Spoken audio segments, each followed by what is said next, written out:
Hello? Hello? Yes. How is it Christian Prince? Yes, we are live on air in YouTube. Everybody hear you. What do you want to say to me, my friend? Okay, I was listening to all these, just checking your references you giving against my Quran. Either you are a filthy fat liar, or all the Imams, since I was a child, have been lying to me. Because Islam, I was taught, Surah Baqarah, ayat 256, says, La ikraha fi din. There is no compulsion in religion. Okay. And then another surah, for instance, says, Surah Kafirun ayat 6 means your religion is yours, mine is mine. And it's meant to be a peaceful religion, but you are just throwing too many things. I can't even, search for it. Okay. Where do you get these things from? It's in my head, my friend. I'm a walking library. Let us go one by one. You said Islam means peace, correct? Yes. All right. Well, isn't it the Quran in chapter 9, verse number 29, order the Muslims to fight and to kill all the Christians, either they pay the jizya and they convert, or they die? If it's in the time of war, I wouldn't worry about it. Hold on, my friend. But my friend, hold on. It's not. Okay, and yes, in the time of war, but the Christian did not wage war on you. It's you waging war. Read with me carefully. This is your Quran, and I can open for you any translation you wish. Which translation you like most? It doesn't really matter as far as it's translated. Okay, Muhammad Yusuf Ali, a Muslim. I will not going to use any translation. But the problem is you're showing another translation. They all contradict each other. I don't know who to listen to. Okay, this is why I'm asking you which translation you like. Go to Al-Jalalain. Al-Jalalain is more authentic. Is a translation. Jalalain is tafsir.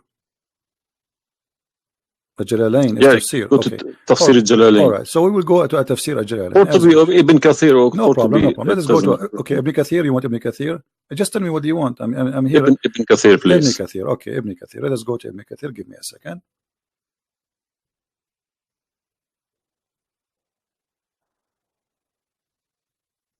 It's all right. Shocking. It can't be true. All right, we will see if it's true, my friend. And as you said, either I'm a filthy liar or they are filthy liars. One of us have to be. All right. So this is Ibn Kathir. I will show it to you in the screen. And remember, this is your choice, not my choice. You wanted the Jalalain. I said, okay, I will show you Jalalain. You said Ibn Kathir. I will show you whatever you want. This is Ibn Kathir. You see, it says Ibn Kathir. You see my screen? All right. This is Ibn Kathir, and let me zoom out so you can see better and read better. Fight those who believe not in Allah. Let us go to verse number 9, because this is many. Here he's explaining وَهُمْ صَاغِرُونَ, etc. You speak Arabic, I'm assuming, do you? Yes. Okay, that's wonderful, and then we can even read in Arabic. But let us go in our English now. Fight against those who believe not in Allah, nor the last days, nor what is forbidden, which is forbidden by Allah and His Messenger, and those who acknowledge not the religion of the truth from the people of the scriptures. Okay, why he want to fight them? Because they don't acknowledge the following things: the last day of Islam, what is forbidden by Islam, and the messenger of Islam. Do I agree? Okay, so what is the reason to kill them? Because they don't acknowledge, and I think the verses are clear. Now let's read Ibn Kathir. Until they pay the jizya with willing and submission and feel themselves subdued. And read carefully. Ibn Kathir now is making his commentary. Subdued. Where does it say that? Here we go. This is what the Quran is saying. You speak Arabic, right? It says Saghirun. Saghirun means subdued, humiliated. Okay. Therefore, this is Ibn Kathir talking now, not the Quran. Therefore, when people of the scriptures disbelieved in Muhammad, and they had no beneficial faith in any messenger or what the messenger brought, rather they follow their religion, because this is confront with their ideas, lost, and the ways of their forefather, not because they are Allah law religion. They had been true believers in their religion, that faith would be have directed them to believe in Muhammad. So because they are not to believe in Muhammad, obviously they are liars, correct? And then he says, because all the people gave the good news to Muhammad, etc., blah blah blah blah, they believe in Muhammad. And look here what he said. That's harsh. Their religion, these religions, came from Allah, but because this is sweet, their desire and lust. Therefore, their claimed faith is earlier, an earlier prophet will not benefit them, because they disbelieved in the master and the might of the last and the most perfect of the prophet. Hence Allah's statement. So because they did not believe in Muhammad, it's not because they are fighting Muhammad. I think that the proof is clear, correct? Because of that, look what it says: fight against those who believe not in Allah nor the last, etc., to the end of the verse. And then it says this honorable ayah was revealed with the order to fight the people of the book after the pagan were defeated. So Muhammad now he killed all the enemy. Who's left? He killed the Jews, he killed the he killed the Arab. Now it's time to finish those Christians and Jews. So the people enter into Allah religion in large numbers. So Muhammad now have a big army because people are scared, terrified, and the Arabian Peninsula was secure under Muslim control. Allah commanded his messenger to fight the people of the scriptures, Jews and the Christians. On the ninth years of the Hijrah, he prepared an army to fight the Roman. It's not the Roman who fought him. He sent a letter to the Romans saying, convert or die. Now, you said to me, battle you specifically are referring to? What? Which battle? It doesn't matter. He decided this is Tabuk. Supposedly, Muhammad he went to Tabuk, but he could not make it because he could not get in. He was hoping to be able to attack, but looked like they were ready for him, so he was not able to attack, and he came back after waiting for some time in Tabuk. But then, as you see here, you said to me, Islam teaching you that you have your religion, I have mine. There's no compulsion in religion, blah. So this is in the beginning. You see, what you speak Arabic and you should know better that in Islam there is something is called abrogation. Yeah, nasikh mansukh. When Yes. Muhammad he was weak, he said, "Okay, you have your religion, I have my religion," because he cannot force them. But as you see here, a verse could be easily abrogated by its diviner, which is Allah. no problem.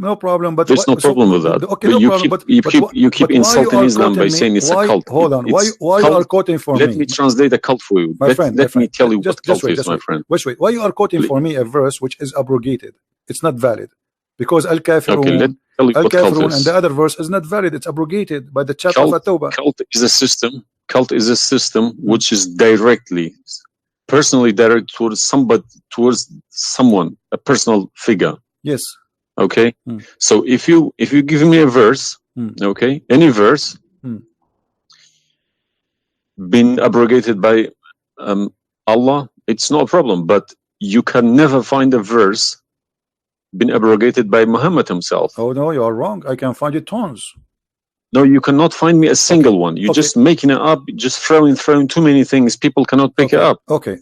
Let us finish this one, and I promise you I will go right away and I will show you the verses which Muhammad abrogated. But let us agree that what you said about peace is it was not. I'm not going to say you are lying. I will say it was not true. Read carefully. Here it says, the Messenger of Allah marched heading toward Asham to fight the Roman until he reached Tabuk, where he set a camp, etc. So he could not, he could not do it. He came back, and the condition until they pay the jizya, if they do not choose to embrace Islam. So why we have to pay jizya? Because die or pay. And with willing submission in defeat. Everybody's paying jizya. What's wrong with that? No. You live in America. You pay taxes. No. This is our land. How we pay land? The American occupy Iraq. They will force them to pay jizya because the American occupy them to protect them from the American. That's what your prophet is saying. And look what he says. It says in the verse, and feel themselves subdued, disgraced, humiliated, etc. Therefore, the Muslims are not allowed to honor the people of the Dhimma or elevate them above the Muslims, for they are miserable, disgraced, humiliated. Muslim reported that Abu Huraira, Allah the Prophet said, don't initiate salam to the Jews and the Christians, and if you meet any of them in the road, force them to the narrowest alley, which means the sewage. This is why the leader of the faithful, Umar ibn Khattab, may Allah pleased with him, demand his well-known conditions to be met by the Christians. These conditions that ensured their continued humiliation, disgrace, etc. Do you see it? So you are saying to me that Islam says you have your religion, I have mine. Those people, they have no guilt except they are Christians, and now you want to humiliate them because they refuse Islam. This is their crime. That's not what I was taught. But I'm showing you the proof, and you are the one who asked me to read Ibn Kathir. Obviously, I'm working and living in a Christian country. Okay, my friend. And I'm working with Christians and Jews. Problem. They respect me so much. No problem. I'm not saying anything. I'm not saying, my friend. Use this verse against them. My friend, I'm not talking about you. This is not about you or me. You might be a wonderful person, but this is not about you and me. This is religion. So you said to me, read Ibn Kathir. I quoted for you live on air what you choose, correct? It was your choice. So obviously Islam is not what some Muslims they think. You're a Muslim, but you've been taught that the Prophet says you have my religion, you have yours. This is when he was weak, it's abrogated. Now we prove to you that the first thing you said to us about Islam, give a freedom of a choice, that is a big fat lie they told you. Even the Prophet of Islam, he says, I've been ordered to fight all mankind until they say there's no God but Allah and no prophet but Muhammad, and if they do so, only if they do so, I will stop killing them and shedding their blood. And here we go. All those hadith are sahih and they are accurate. You have not only you have to say the shahada, you have to pray as we pray, you have to fast as we fast, you have to face the qibla, you have to pay the zakat. Is it a hadith? And this is sahih. This is sahih. It doesn't matter hadith or not. This is sahih. Yeah. No, did you say it's a hadith or Quran? My friend, this is hadith and sahih, but it is in total agreement with chapter 9, verse 29. No. Could you show on the screen, please? I'm showing it on screen. You don't see it? It's not coming up. Okay, well, maybe you need to refresh your page. Let me refresh it. 1 second.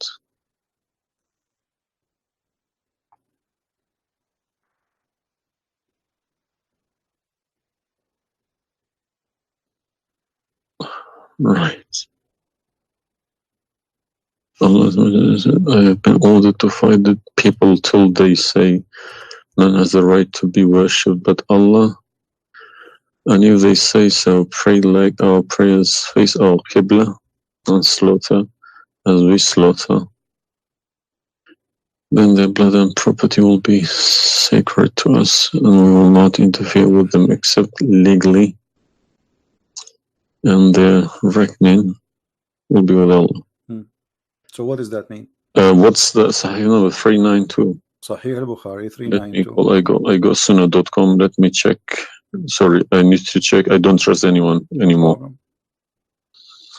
Bukhari. Right.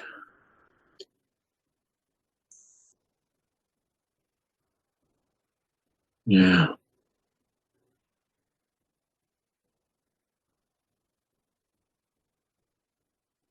So that means, so this, if this is true, it abrogates Ayah 256, Surah Baqarah, and Surah Kafirun. In the chapter at Tawbah, abrogate everything because Quran is more powerful, right? So the Quran and the Hadith here confirm that what you said to me in the beginning, it was not really accurate, and this is the truth. But tell me one thing. Is there anywhere in the Quran backing up the Hadith? We keep taking the Hadith for granted. No, I just showed you the Quran first, and now I was showing you the Hadith. I did not show you the Hadith first and the Quran second. So the any Hadith, ayat, any verse in the Quran saying you must listen to Hadith? Oh yeah, there's tons of them. Because the Quran, show me one. Okay, hold on. The Quran says, whatever the Prophet. If Quran doesn't back up the Hadith can go invalid. Yeah, no problem. Let me show you. I will show you tons of reference.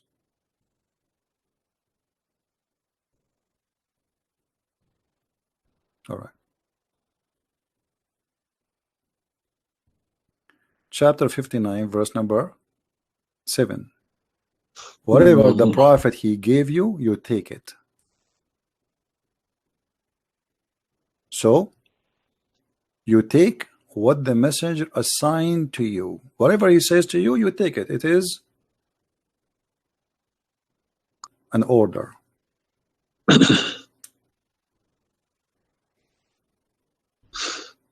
You see it? Yeah, I see. Chapter 59, verse number 7. Let us see more. There's many. There's too many. All right. And the Quran says too that whoever obey the messenger, he obey Allah.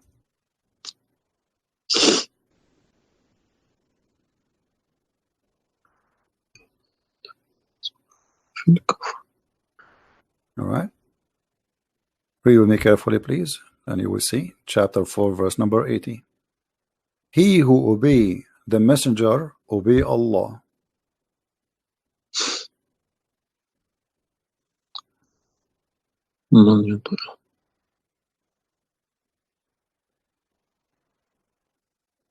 He who obeys messenger. Correct. Let me check. I got Talal Itani Quran. Let me check how he is. It's obviously all against each other. You can't. You don't know who to listen to. No, it says confirming that you have to obey Muhammad first, because obeying Muhammad is obeying Allah. So which means Muhammad that's strong. That's no good. I don't obey a person rather than God. Friend, it's not up to you. This is your Quran. You are a Muslim. You have to obey. And it's 80, is it? 80.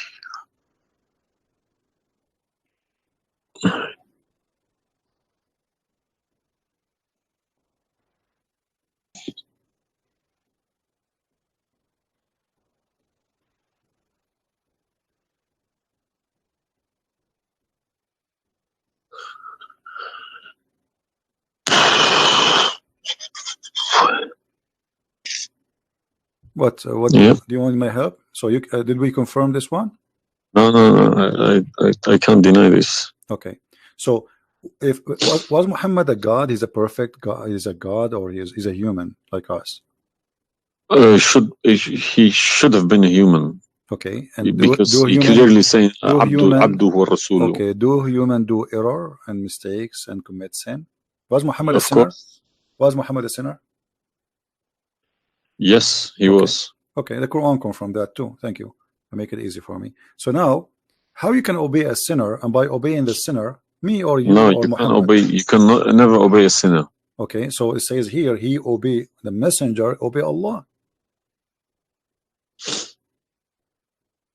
To assume that I can obey Muhammad. I don't allow my children to kiss my hand either. I don't like my friend. people. You see, I'm talking about you or me, with my respect to you. I'm talking about this is what the Quran is saying.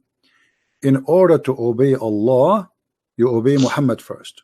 And this is not my translation. And you speak Arabic. من يطع الرسول فقد أطاع الله ومن تولى فما أرسلناك عليهم حفيظا. Okay, so it's clear. So you have to obey Muhammad.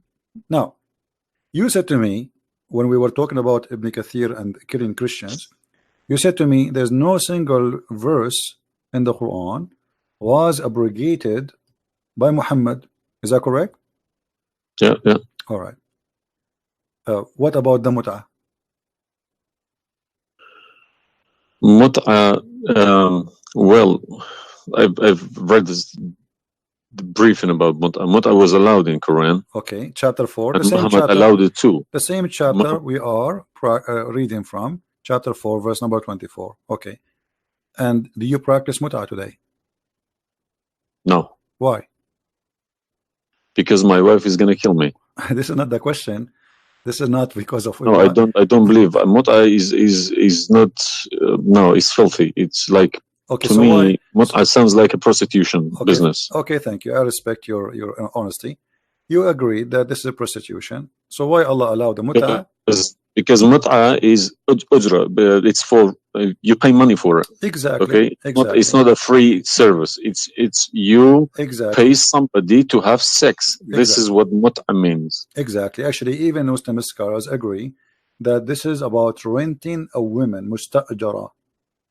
Yeah. Okay. So why Allah He allow you? You just said it's prostitution. Why Allah He allow you to rent women? All I have been trying to do all these years in my life, asking these verses, but I just, convincing myself they're probably a different time of life. Okay, but let us go different back. Needs, no problem. But no, you see, why did Moses allow people to do mut'ah before Muhammad? Moses is a lot older. Did Jesus allow mut'ah? No. I mean, that's not a reason. I mean, if we want to find reason, we can find reason for anything. Like you might say to a man who was a rapist, why you rape this woman? Oh, she was wearing a short skirt. But that will not change the fact that you are a rapist, correct? If you ask about this, he's a thief. Why you stole? Oh, this guy he have a lot of money, but still you are a thief. This is not excuse. Look what it says here. This is your Muslim website, and those are your scholars saying that Muslim women, when she have the contract of mut'ah, in some works, a special terms applied. Women who practice mut'ah, musta'jara, or rented women. Mut'ah is considered as a kind of rental because in general a man's basic aim of this kind of marriage is sexual enjoyment of the women, and in the return of his enjoyment of the women he pay money, as you say. All right, so you agree, the scholars of the Muslim agree that this is a rental. Now, was the mut'ah abrogated by Allah? Yes. Where? Should have been. Because the Sunni is not doing it anymore. Only the Shia. No problem. Okay, but I'm asking people still doing it. Shia is doing it in Yemen and Iran. You remember, my friend, you said to me, show me where Muhammad he abrogate the mut'ah. This is in the hadith. You said to me, show me where the hadith abrogate the Quran. The hadith abrogate the Quran. Here we go. We go to the hadith. If this is correct, it goes into a form of cult, because a personal cult, not even a cult, a personal, very, very personal cult, because a man cannot bypass a God's order. All right. Simple as that. Well, you see, when you called me in the beginning, you said, why you but show me Islam? The hadith, please. Okay, no problem. When you call me in the beginning, you said to me, why you keep insulting Islam, saying that Islam, let me find some hadith. Okay. Yeah, but you need to prove it, not just saying cult. You are watching for long, I think, already, and you noticed that I never said something without proof. And I'm doing the same with you, the same as I do with everybody. So it's nothing new. All right, let's see. Let us find one of the hadith. There's tons of them, but we will find the most authentic ones.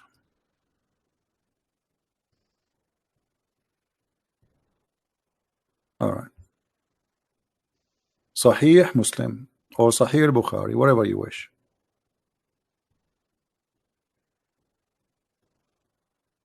Let us go with this one.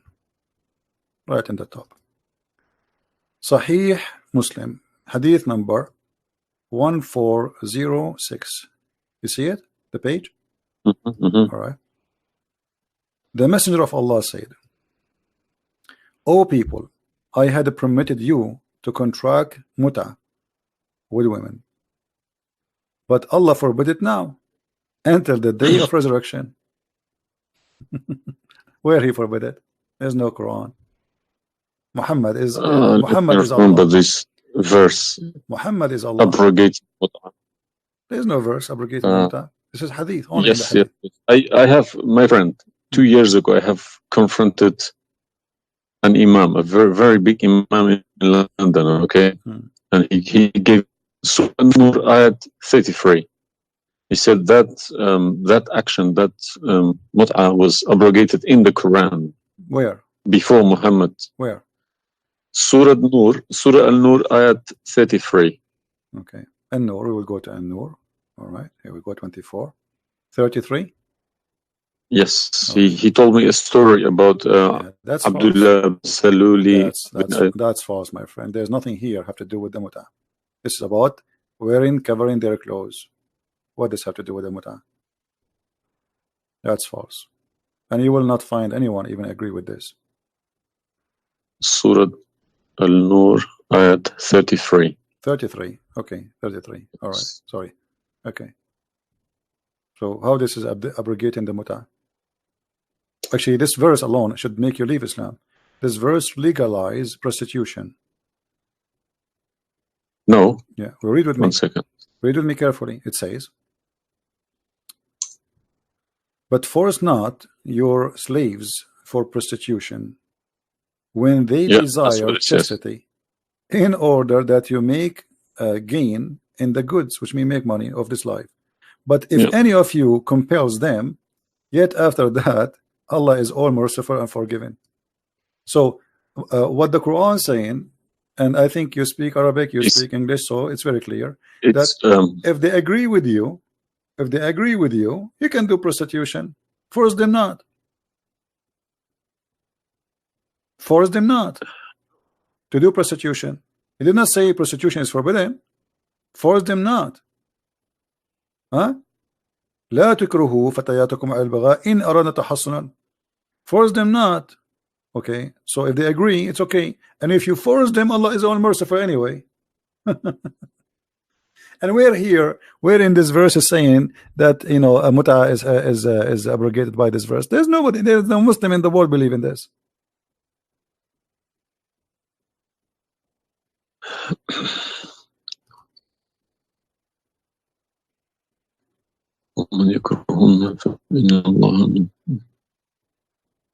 If Allah is Ghafurur Rahim for who? For it doesn't matter. There's no penalty, there's no punishment, and prostitution is allowed. Another example. Allah, He sent down 10 verses for breastfeeding. You mean breastfeeding, like for men? Kids? For men, no, for men.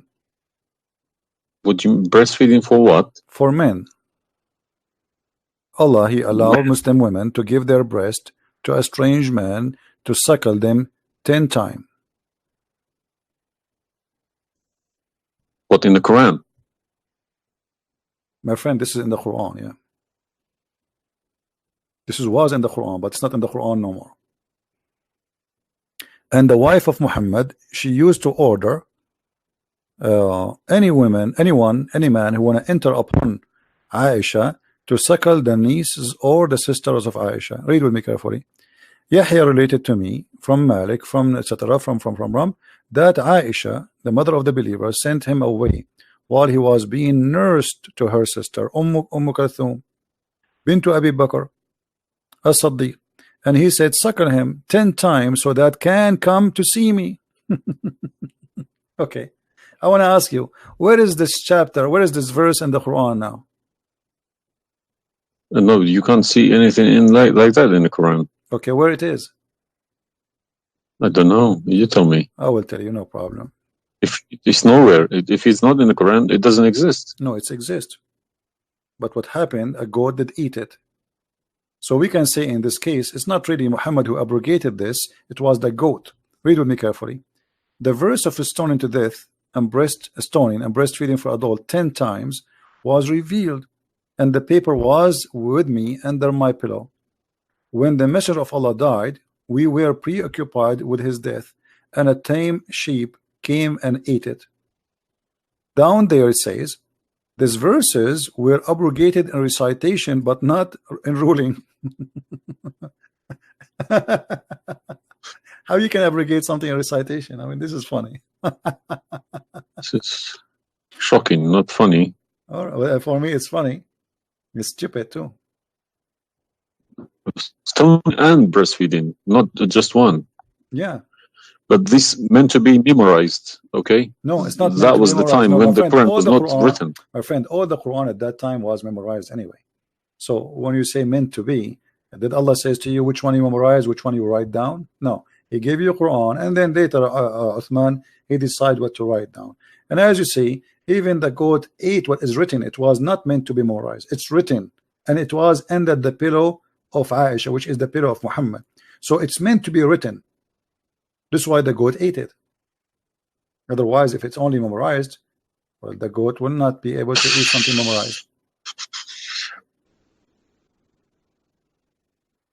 Don't know what to say, to be honest. I'm gonna have to go to the mosque tomorrow evening and in front of everybody to confront these imams, because they each translation contradicts the other. They are. I don't understand, why should I lie about my God?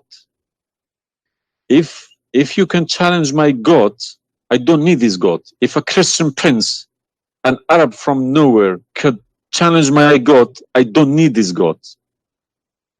Okay, well, my God, my writing, my God's book, the Quran, should challenge billions of Christian princes. Well, but he cannot. Why these people lie about it, I don't understand. But you remember when you called me, you said to me, you are lying about Islam? No, I didn't say that. I said you either a fat liar, as you keep repeating yourself, or but you are assuming that I'm lying, obviously, right? You were assuming. I've been in Islam since the age of 5, since I literally remember, and about 40 years of my life I've been praying to Allah. Okay, and as I talk, believe me, my hand is shaking. It's very hard to talk about this, to question this book. It's been so holy to me. You know, it's like somebody's skinning me alive. Very hard. I understand, my friend, but as you see, we are not lying to you, and I'm showing you everything right in the front of your eyes. No, obviously I'm writing all these references, and we'll confront these mullahs, because they are blind to people. He told me that Ayat 33, Surah An-Nur, abrogated that mut'ah. But it was, well, obviously it was my fault. I didn't thoroughly Secondly, you said that al-mut'ah is prostitution. What kind of God he allow prostitution?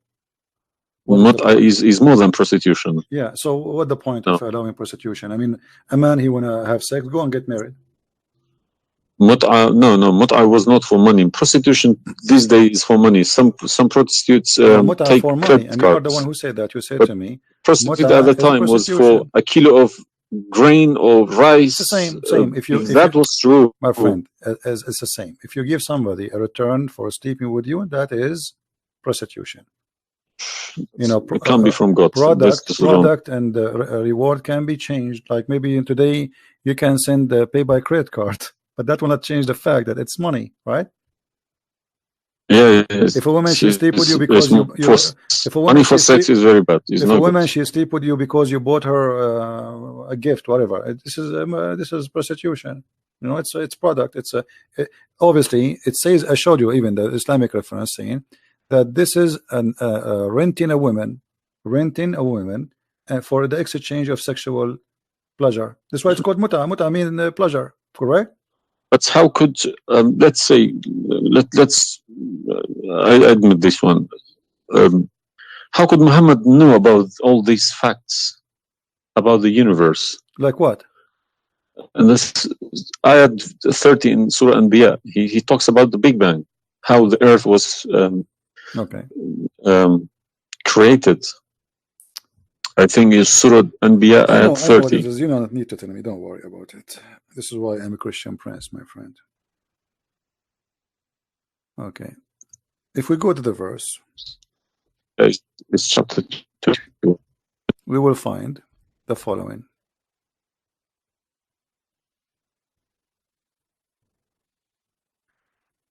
Chapter 21, verse number 30.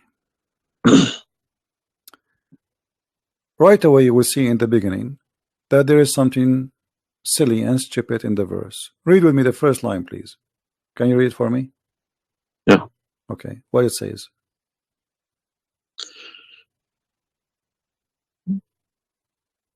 Do not the unbelievers see? That the Could you turn to the Arabic one, please? No problem. Here we go. This is the Arabic.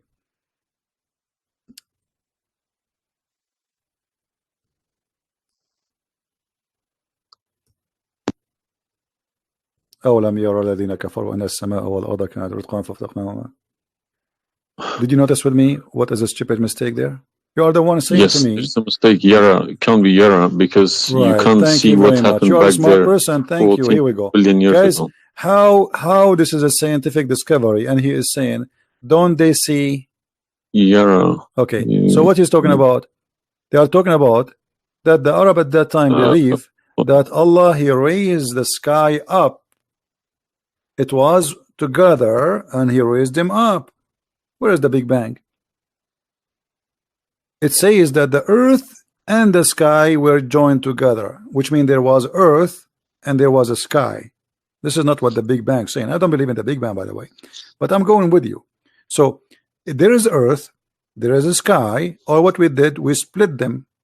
But this is not true. But Big Bang is not the fact. Big Bang is the most. Is a theory. It is a theory. Most no, it is a theory. Plausible theory, you can say. Well, yes. This is up to you. But anyway, the Quran did not only here he make a mistake. Secondly, if you read the chapter you choose, it says, and we had set on the earth mountains standing firm, so it should not shake on them. The fact is, the mountains are not set on the top of the earth. The mountains are coming down from the deep earth. When the tectonic plates, they meet each other. The mountain is a product of volcanoes. Volcanoes or tectonic plate. Like when tectonic layers erupt. Okay, so but here is saying the opposite. All the lavas. Allah, he placed the mountains in the top of the earth, so it's not going to shake on us. So the Quran describes the earth. Huh? 31. Did we say 30 or 31? We are reading both 30 and 31. So the first one is wrong. Secondly, and we will explain to you how he claimed that the first one, how it worked. So now Allah he left up the sky, and later we will show you in different verse he made it a roof. And here he is saying that Allah he placed the mountains in the top of the earth. Do you believe in this? Is that accurate or this is false? Scientifically, this is doesn't make sense to me. Okay, but you are the one who chose this chapter for me, not me. But I didn't say 31. I said 30.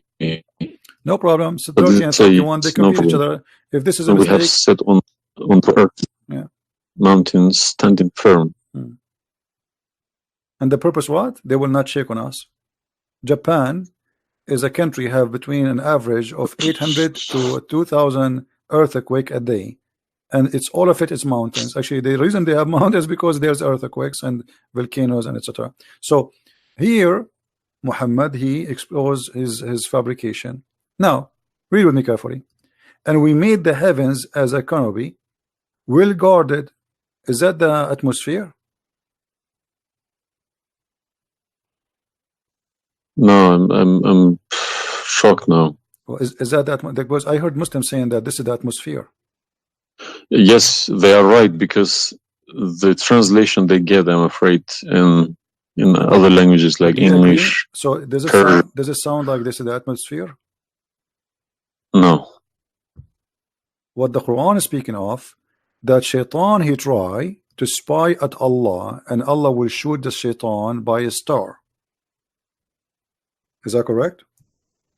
Yes. All right. Do you really believe in this? That the stars are made to shoot shaitan in his ass if you try to spy? And we have guarded it. What is the heaven? Allah claiming that only the lowest heaven have stars. And this is where some Muslims they lie and they say that this is speaking about the atmosphere. But if this is the atmosphere, it's mean only in the atmosphere we have stars. So we have created the stars, and we made them only in the lowest heaven, as to beautify the for the beholder. And the top of that, and we have guarded it, which means what? The near heaven, with from every outcast shaitan. Okay, how he cast shaitan out? Except him, the devil, that gain hearing by stealing. He is pursued by a clear flaming fire. Do you believe in this?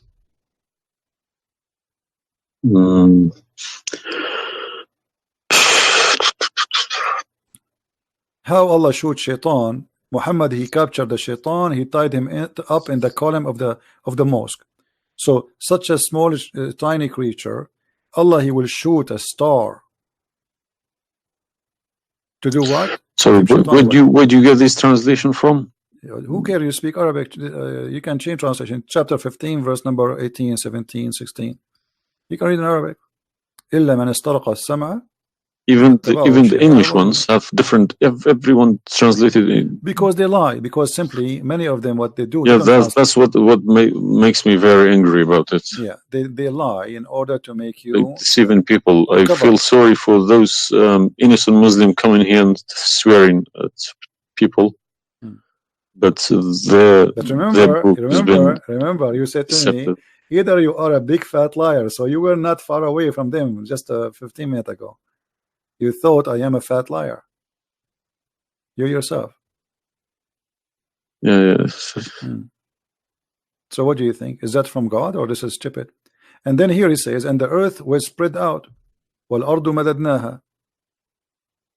Is the earth spread out like a carpet? I don't know what is your education. Where is the geoscience? This is my field. This is your field. That's wonderful. Geoscience. Okay, yes. That's wonderful. Okay, where is the hail is coming from?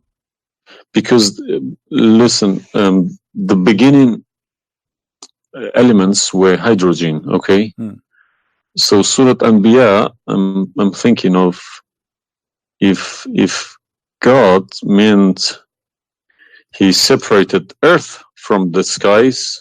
If He meant the Big Bang, let's say, doesn't even make sense either. Because the Earth is very, very young compared to the beginning of the universe, okay? Because the primary elements like hydrogen was at the beginning of the universe. But Earth is containing iron, which takes billions of years to appear, okay? So you can't stick a plastic to a gold. They don't stick together. They are different. You see, I am not. But I will chase these verses. Okay. As long this is your science and this is your study, I want to ask you, where is hail coming from? Hail. Hail. Yeah, hail. Hail is a water. Okay. Water. Affected by the Arctic wind, very cold Arctic wind, and they became hail. That's how it's made. So you don't think it's coming from mountains, and Allah He break hail from those mountains? Mountains? Yeah. What do you mean? Mountains, like in the sky, there's mountains, and Allah He break with the hammer hail, and He throw it at us. Well, is it in the Quran? I'm just asking you now before we talk about from where. Do you believe? No, I don't. Even if I say that myself, I wouldn't believe it. I wouldn't take it for granted. Okay, but if we find it, hail is coming from the sky. It's the vaporization of our oceans. Okay, right. In a dense cloud, they become hail, snow, or rain. All right. So if I find it for you from the Quran, are you willing to leave Islam? I can't decide now because I need lots of things to chase. Doesn't matter. But, if this one is a lie, I mean the rest is a lie. I mean, you just say this is impossible. This is I'm not hypocritic. I don't deny any mistakes. If I do a mistake, I put my hands up. If my father do a mistake, if the Quran is invalid no more, Islam is gone.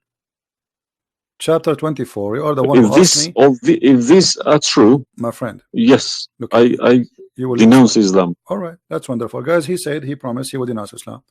The same chapter, you are the one who asked me to go to chapter of An-Nur before, chapter 24, verse number 43. You can read in Arabic, you can read in English, in any word, any language you want. In English, they try to fabricate and to change the meaning, but I will show it to you in Arabic. And as long as you speak Arabic, me and you, we will get better understanding. It says here, وَيُنَزِّلُ مِنَ السَّمَاءِ مِنْ جِبَالٍ فِيهَا مِنْ بَرَدٍ فَيُصِيبُ بِهِ مَنْ يَشَاءُ. Does it say that, or I'm lying? Yes, it's very clear. All right. You promised you will denounce Islam. Hail is coming from mountains in heaven. I mean, even cartoon, they don't do that. And look here in the first translation. I want you to confirm this with me. I believe somebody mixed these things into Quran when they written. My friend, there's nothing called book. mixed. Either this it can't be from God. Either this is not a book of God. And look what here. As long as you speak Arabic, why the Muslims they lie and they say like mountains? Does it say like mountains in the Arabic? No, anything between these two brackets don't. So they are trying to cover up. So look, they send down from the sky from mountains, which is in heaven, hail. No, it doesn't make sense. So they fabricate the translation in order to cover the stupidity. Whoever wrote this book is foolish. You know, this is maybe work for people who whoever this part here, whoever written didn't have a clue about anything in the sky. What's going on in the sky? Assuming that the one who did this is Allah, Allah have no clue. What about this? I don't believe this is from a God. Look at this. Allah, He created three kind of creatures. Because one of the principles of being a God is do not afford any mistakes. What makes me different from God is I am doing mistakes. I do a lot of mistakes, but God should be a little bit different from me. No mistakes. Well, my friend, from the first page of the Quran to the last page, I can show you endless mistakes. I'm not showing you really mistakes. I'm just showing you a chapter you choose yourself to prove to me Islam to be true. So Islam is the most silly cult, and now you understand why I am saying it's a cult. You said why I'm calling Islam as a cult. Now you promise me if I show you this and this will be true, you will leave Islam, correct? Yes. Are you willing to keep your promise? Yes. So are you denouncing Islam? If this is all true, we heard Islam is a cult. So you agree Islam is a cult? Yes. Thank you very much. Because an order from God, okay, could never be bypassed by any man. That's wonderful. Never. I'm really happy for you. Because if that happens, God loses its status as God. You can call it something else. Okay? If a president, for example, if Trump makes an order, let's say Iranian is not allowed to enter the USA, and an officer, a police officer in the airport said, no, forget about Trump, I'm in charge here, he's going to go to prison, or Trump loses his status. So now compare that to God, Almighty God. It doesn't make a sense, my friend. Absolutely. Hypocrisy is not in my mind.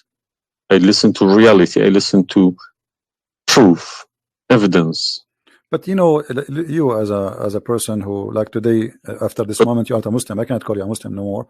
But I want to ask you, when the Muslims they say there is science in the Quran and etc., why they lie?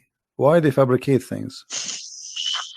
Tell me, I was going to ask you this question. Why they either make money because there are loads of books in London. You got too many libraries, Islamic libraries. They selling billions of dollars a year on books. They get in from probably the Arab countries for printing these books, because the books are obviously very, very expensive. Yeah. They all laminated, nice colored, you know. And pictures, and if you read them, It costs $50 each, and but they sell them for cheap. They insert articles about scientists, or sometimes fake scientists and sometimes real scientists, just to fool people, saying Quran match with science. No, you don't have to do that. No Muslims, if any Muslim is listening to me, if anybody, any Muslim brothers or sisters trying to do that is fooling themselves, because my God should be able to challenge somebody like me or Christian Prince. Who is this guy? Who is Christian Prince? How could he easily come and challenge my God with evidence? Is that what make you angry? Because I was like, who is Christian Prince? But what makes me angry is people fabricating to the facts. But yeah, I never fabricate. You see, this is why I go live and I say, people, you can call me and you can question, and you're welcome. I never, everything I say, I show in the screen. Everything, every single word. It's my fault, because I should have. I did have a chance to chase the facts, but I just kept it, under the blanket, as we say. So, my friend, I am a Christian, as you know, and I take the opportunity to invite you to accept the Messiah as your Savior. You left Islam, that's wonderful. For me, I'm not done to save you yet. I did the half of the job, and I would love to invite you to accept the Messiah as your Lord. What would you recommend me to read? Because I'm gonna, again, like Islam, I'm not gonna just take Islam like another religion like that. No, I will read about it. No, absolutely not. Okay. No, you can read. You can read. If Christianity does make a sense to me, yes, I will call you back in a month's time, probably. All right. And we will have a chat. All right. If not, I can still come back and telling you about, arguing Christianity as well, because I'm not scared to talk about Christianity, even if I know 100% is from God. Neither we are. This is why we are. God should challenge all of us. Yeah, you are welcome, my friend. Anyway, God's word should be like an atomic bomb. Nobody could face it. Read the 4 Gospels, of Christ, and try to, when you read, try to you see, I'm sure you are smart. What's this story behind the Old Testament and New Testament? What is the problem? There's no story. It's the Old Testament. It's simply, the Old Testament is a book about God and history in the same time. The history of the Jews with God. Right. As simple as that. So the Jews, the Old Testament is a book of books. It's not one book. And this book contains their history with people around them, and their history with God, how they disobey him sometime, how they obey him sometime, how God how they forsake their God sometime. So the Old Testament mostly is kind of a collection of many stories about what happened to the Jews and the prophets of the Jews. The New Testament is about Christ and what he accomplished in this earth when he came to us. And this is why I say, if somebody like me, where should the New Testament, because the Old Testament for me is just to increase my knowledge about history of man with God. But the New Testament. So why they saying it's been corrupted? Who says that? The Muslims. I heard from too many imams. The Bible, it's corrupted.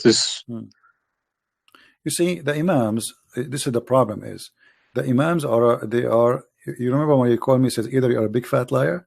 The imam are the big fat liar. I will show you something from the Quran and you tell me what you translate to us. Let me open the Quran. All right. This is the Quran. I will put it in the screen.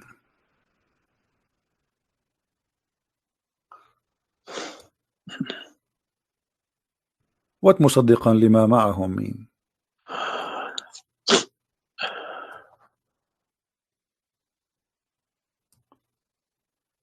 Confirming what is with them, correct?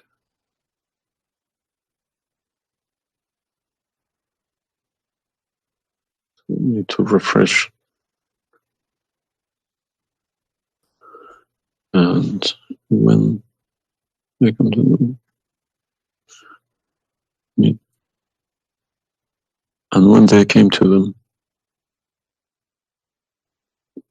Somebody's saying that you are crying. Are you crying, my friend? No. Okay. If I'm crying, I would cry for myself. I would cry for all. Yeah, I'm saying. So 40 I mean, yeah, years but of nothing wrong with the crying from chasing a rainbow. Yeah.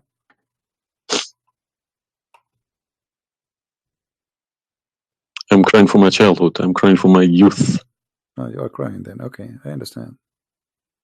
Let you know, let cry and let the tears wash the anger. Nothing wrong with the crying. But I haven't killed anybody for my faith. I understand. I was always showing the beautiful face of Islam. I didn't know all about all this. Well, I'm happy for you today, my friend. You called me, and I'm glad that you were able to call. And crying, great men they cry. And David, he cried today. We cry always, and cry can wash our sin. That's wonderful. Don't worry about it. So do you see?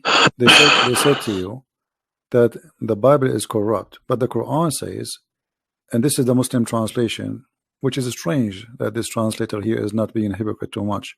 It says, confirming what is with them, the Jews, which is the Torah, and the Injil, which is the Christian, the gospel. So how they lie and why? The Quran is saying, confirming what is with them now.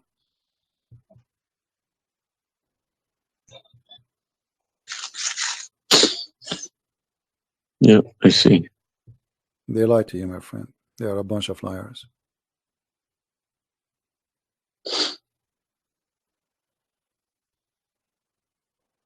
Yeah.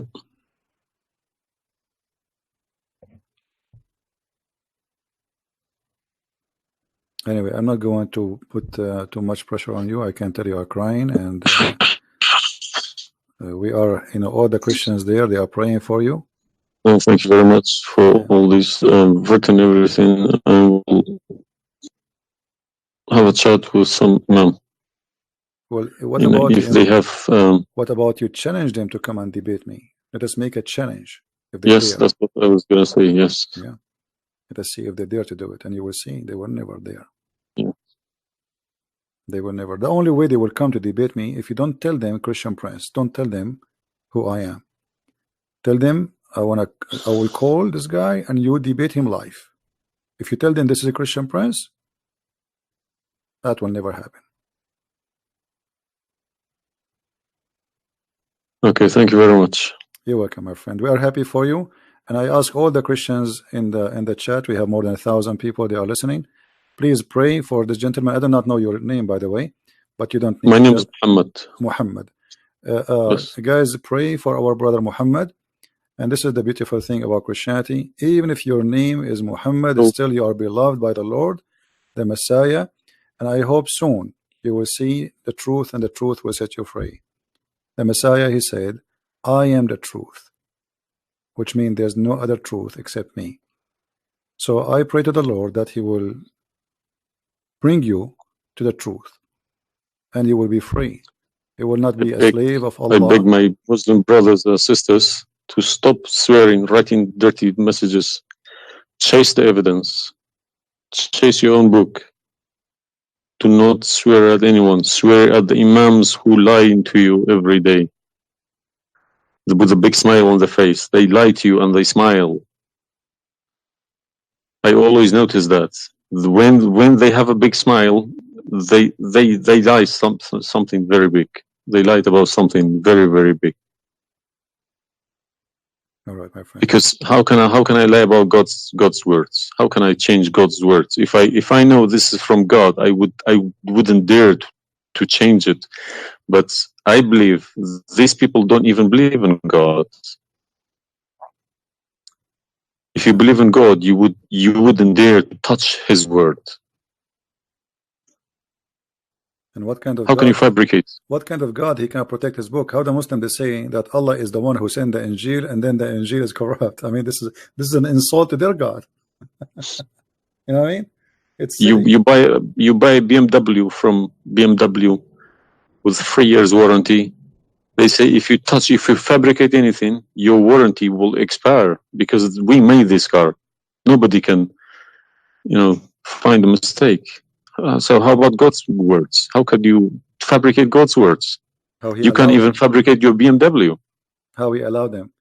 And once I asked a Muslim sheikh, he says to me that the Bible is corrupt. So I asked him, before I show him those verses, I said, okay, was it fabricated by Allah's will or against his will? He said, I need to think about this and I will call you back. And since then, he never called me back.